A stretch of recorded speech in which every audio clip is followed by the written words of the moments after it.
Bonjour à tous et bienvenue dans cette nouvelle vidéo. Aujourd'hui, nous allons parler d'un sujet qui généralement vous intéresse, parler d'argent. Pas d'estimation de ma collection ou je ne sais trop quoi. On va parler des 10 objets Harry Potter les plus chers du monde. J'en ai trouvé une dizaine, sachant qu'il y en a plein d'autres, et si jamais vous en connaissez d'autres que je n'ai pas mis dans le classement qui se situeraient entre deux, voilà, n'hésitez pas à les rajouter en commentaire. À chaque fois je vais vous raconter l'histoire de l'objet, comment il s'est vendu, pourquoi il s'est vendu si cher, et donc je dirai pas le prix tout de suite au début, et donc ce que vous ferez, c'est qu'à chaque fois dans les commentaires vous écrirez « moi je pense que tel objet vaut tel prix ». Et donc avant de commencer, si vous êtes nouveau sur cette chaîne ou si vous appréciez mon contenu, n'hésitez pas à vous abonner et à mettre un petit pouce bleu, un commentaire, tout ça, et donc c'est parti.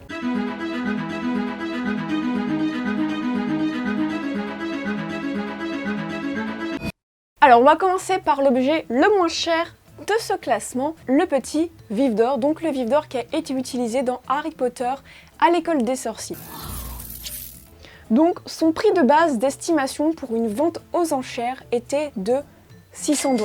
Alors la vente aux enchères s'est déroulée le 15 septembre 2012, je crois que c'est des ventes aux enchères en ligne, et donc ça a été fait via le site internet Premiere Props, et donc ce site est extraordinaire. Donc à chaque fois qu'ils font une vente aux enchères, c'est-à-dire une ou deux fois par an, ils mettent leur catalogue en ligne et on peut retrouver tous les objets des films qui sont mis aux enchères. On a des objets qui viennent de Titanic, de Star Wars, de Man of Steel, de plein de films, et nous ce qui nous intéresse, c'est Harry Potter. On peut voir qu'ils vendent des baguettes, des boîtes de baguettes, valises, une épée, des boucliers qui appartiennent aux pièces d'échecs, le soifle. Et donc on a le petit vif d'or et on nous dit également que le vif d'or est fait en résine, pas en doré, etc.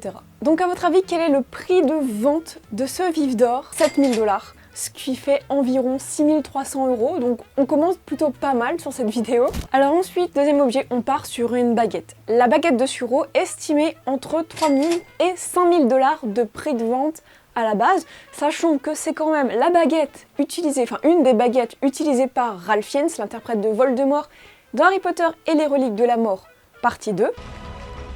Donc voilà, l'acteur l'a tenue en main, tout ça, la baguette est en résine, et donc la vente aux enchères elle s'est déroulée le 20 novembre 2013, encore une fois via Premiere Props. Donc la baguette s'est vendue 10 100 $, donc ça ce qui fait à peu près 1090 €. Commence à monter tout doucement, vous allez voir à un moment ça va s'accélérer. Le troisième objet, c'est un objet de Harry Potter à l'école des sorciers, et c'est le balai d'entraînement du cours de vol de Harry Potter. Alors avec une estimation à 5000 $ de base, c'est un balai qui a été utilisé par Daniel Radcliffe. Sur le manche du balai, on peut voir un H gravé et un peu plus loin Harry, donc pour montrer que c'était pour le personnage de Harry. C'est un balai qui est fait en bois, recouvert de résine, avec de la peinture imitation bois, etc., etc. Et donc il a quand même été tenu en main par Daniel Radcliffe. Et donc c'est précisé dans la description, mais ça on s'en doutait que c'est un balai qui a été fabriqué au département artistique des studios Leavesden, donc c'est les studios maintenant qui se sont transformés en genre de musée Harry Potter à la périphérie de Londres. Donc ce balai en fait s'est vendu lors de la même vente aux enchères que le vif d'or dont je vous ai parlé au tout début, et donc on est sur une vente qui a atteint 11 500 $. Et donc ça fait à peu près 10 300 €, voilà, pour un balai, bon quand même utilisé par Daniel Radcliffe, mais pour un balai. Pour le quatrième objet, on va partir maintenant sur un costume. Un des costumes de Sirius Black avec un prix d'estimation de base que je n'ai pas, donc là je ne peux pas vous le donner. Et donc c'est un costume qui a été porté par Gary Oldman dans Harry Potter et le prisonnier d'Azkaban.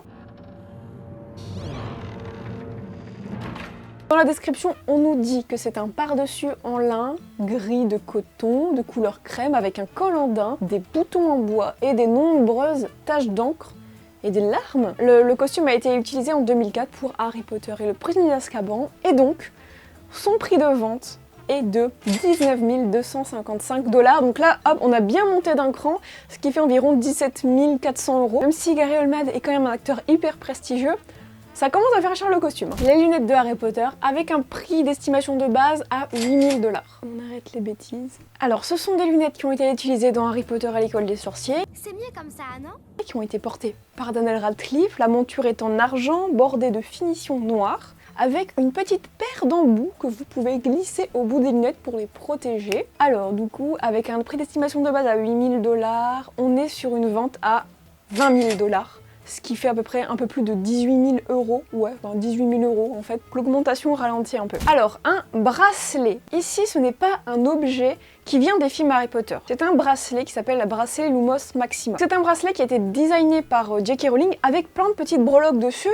Alors, il y a le vif d'or, les clés volantes, le balai, les lunettes, donc la mare des ténèbres, le médaillon de Serpentard, les contes de Biddle le Barde, le Choixpeau, relique de la mort et le logo de Lumos. Lumos, c'est une association qui a été créée par J.K. Rowling. Et en fait, son logo, c'est un genre de petit papillon, donc vous pouvez le retrouver en breloque sur ce bracelet. Bracelet qui a été mis en vente, exprès pour récolter en fait de l'argent pour l'association de J.K. Rowling, Lumos, qui vise à aider les enfants dans le besoin, etc.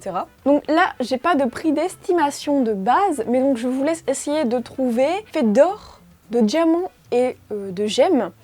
Ah, je vous ai trouvé le prix d'estimation, donc c'était entre 15 000 et 20 000 livres sterling. Cette fois-ci, on va mettre fin au suspense, ce bracelet s'est vendu pour 26 229 $, soit à peu près 23 600 €. Mais du coup, l'argent est parti d'une association, alors ça c'est plutôt cool. Et vous allez voir, il y a d'autres objets dans la suite de la vidéo où pareil, l'argent est parti à des associations. Alors on va partir maintenant sur des lettres de Poudlard. Je dis bien des, parce qu'en fait de base, donc je me suis intéressée aux lettres de Poudlard puisque j'en avais trouvé une dans un classement qui s'était vendu 6 500 $. En cherchant un peu sur d'autres sites, j'ai trouvé une autre lettre qui s'était vendue bien plus cher. Alors j'ai pas de prix d'estimation, mais ce sont des lettres qui ont été utilisées pendant la scène de la maison des Dursley, vous savez, quand toute la cheminée, il y a des lettres qui sortent, tout ça. Sachant que dans cette scène-là, il y avait beaucoup de lettres où le cachet de cire n'était pas un véritable cachet de cire, c'était juste imprimé pour que ça coûte moins d'argent et que ça prenne moins de temps à faire. Les lettres qui sont en vente ici donc, ont un véritable cachet de cire. Donc je dis les lettres parce qu'il y en a plusieurs à vendre. Et en fait, en fonction de l'état, elles se vendent plus ou moins cher. Des fois, il y a le cachet de cire qui est un peu abîmé, qui a craqué, tout ça. Et donc, il y a une de ces lettres qui s'est vendue vraiment pour une petite fortune, sachant que je vous ai dit qu'il y en a une qui s'était vendue à 6 500 $. Eh bien, il y en a une, le 26 septembre 2017, qui s'est vendue pour 37 000 $. Ce qui fait plus de 33 000 €. C'est juste fou pour une lettre. Et oui, donc je vous ai pas dit, cette lettre, elle s'est vendue sur le site PropStore. Donc c'est encore un autre site qui vend des objets qui ont été utilisés dans les films. Franchement, je vous conseille d'aller faire un tour sur des sites de ce genre-là parce que vraiment, c'est une mine d'or. Et je pense qu'un jour, je vous ferai une vidéo dédiée à ces sites où on se promènera sur tous les sites, on regardera les objets Harry Potter, on verra ce qui se vend. Il y a même un site où j'ai vu, ils vendaient l'armure du chevalier du Catogan. Alors là, pour le prochain objet, ça va commencer à vraiment bien monter. On n'est pas loin de frôler la barre des 100 000 €. Voilà. Alors je pense que vous connaissez tous cette illustration. C'est l'illustration de Harry Potter à l'école des sorciers, donc sur la première édition anglaise, donc les premières couvertures anglaises qui sont sorties, donc en 2001. Une illustration originale de Thomas Taylor, donc de cette couverture, enfin l'unique en fait, celle qu'il avait peint à la main, tout ça pour le livre.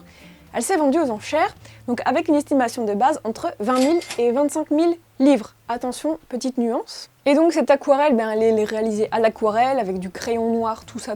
Sachant que en 2001, donc c'était le 10 juillet 2001, Harry Potter à l'école des sorciers n'était même pas encore sorti en film, donc le succès de Harry Potter n'était pas encore ce qu'il est à l'heure actuelle. On ne connaissait pas, on ne connaissait pas les films, il y avait juste 3 livres qui étaient sortis, il me semble.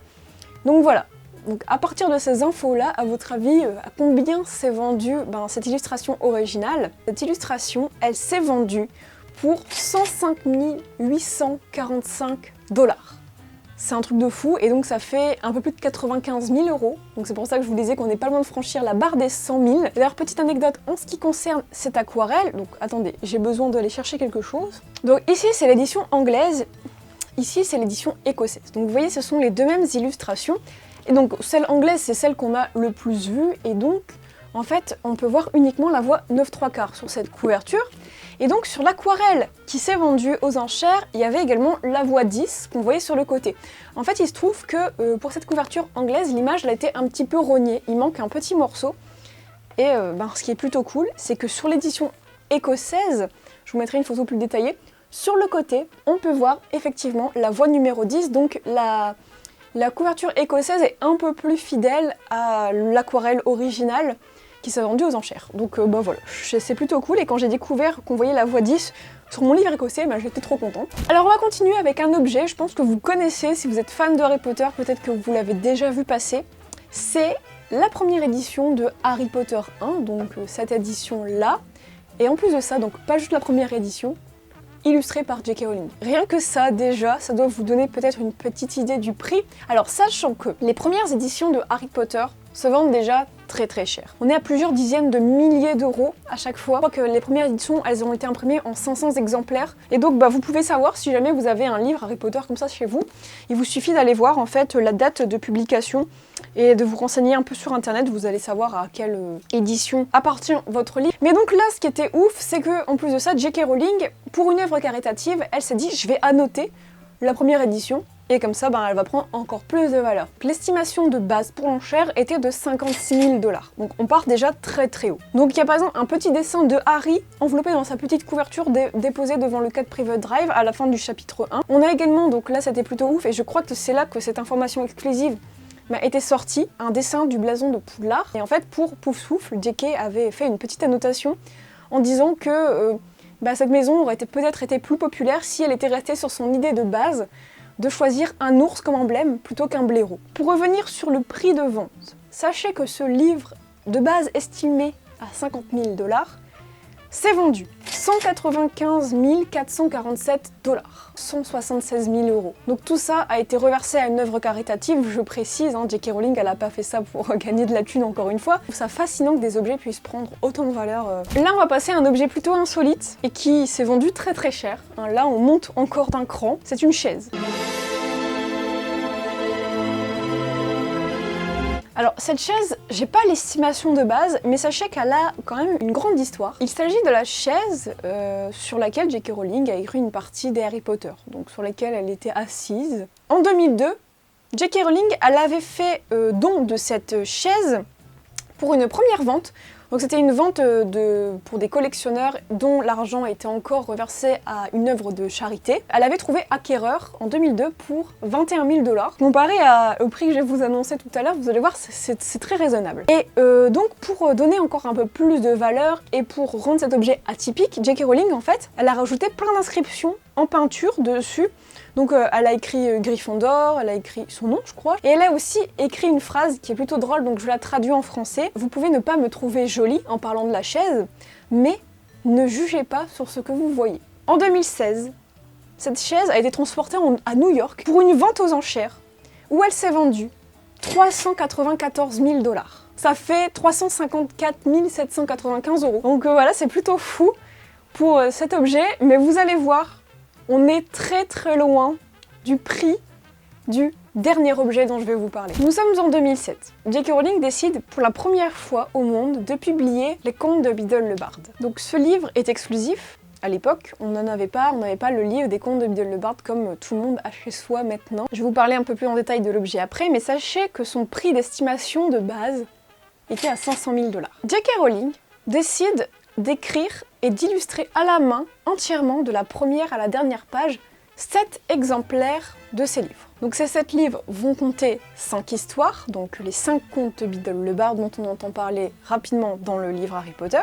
Donc ce livre contient 155 pages et donc il y a une jolie couverture, je sais pas si c'est du vrai cuir, mais donc une jolie couverture marron avec une petite tête de mort en métal et des petites décorations en métal tout autour. Alors avec un prix d'estimation de base à 500 000 $, un des livres s'est vendu particulièrement cher. Donc un de ces 7 livres s'est vendu 2 400 000 $, ce qui nous fait 2 167 474 €. Donc tout cet argent a bien sûr été reversé à une association, c'est l'association The Children's Voice. Et donc, mais c'est juste ouf quoi. Et donc sachez que Amazon, suite du coup, je pense à toute l'histoire qu'il y a eu autour de ce livre, a décidé de refaire des exemplaires de ce livre. Donc c'est pas écrit à la main par J.K. Rowling, avec je crois les textes imprimés, donc qui avaient été imprimés avec l'écriture de base de J.K. Ils vendaient un petit coffret qui ressemblait un peu au livre, et je crois que ces coffrets maintenant se vendent très cher puisqu'ils étaient en édition limitée. Je crois que vous pouvez